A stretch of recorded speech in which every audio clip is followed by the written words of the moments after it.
Kampo ni Senador Bong Revilla nakikipag-ugnayan naman na sa NBI para tukuyin at makasuhan ang mga nagpapakalat ng fake news laban sa kanya.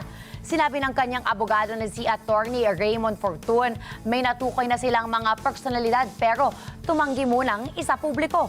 Si Mean Corvera sa detalye ng balita. Mean? Nakikipag-ugnayan na si Senador Ramon Bong Revilla Jr. sa National Bureau of Investigation para kasuhan ang mga nagpakalat ng fake news o maling impormasyon laban sa kanya.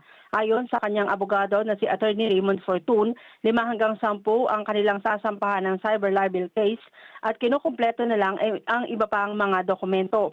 Ibabatayan ang kaso sa mga kumalat na fake news sa social media 2 linggo bago ang eleksyon nitong May 12.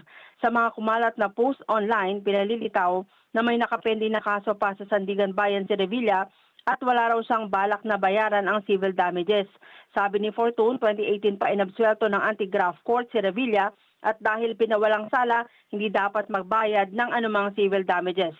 Naniniwala si Fortun na ang kumalat na maling impormasyon ang isa sa dahilan ng pagkatalo ng senador sa katatapos na halalan. Pero paglilinaw ng abogado, tinikilala ni Revilla ang naging resulta ng eleksyon, kaya nga ang senador ang isa sa unang nag-concede pagkatapos lumabas ng resulta ng botohan.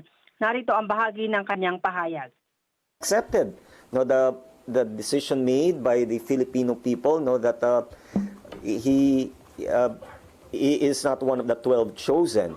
But what he regrets is the fact that the reason for not putting him in the ballot is because of the belief by quite a significant number of Filipinos that he was involved in anomalies in government, and number 2, that he had an accountability to the Filipino people, to return 124,500,000 pesos.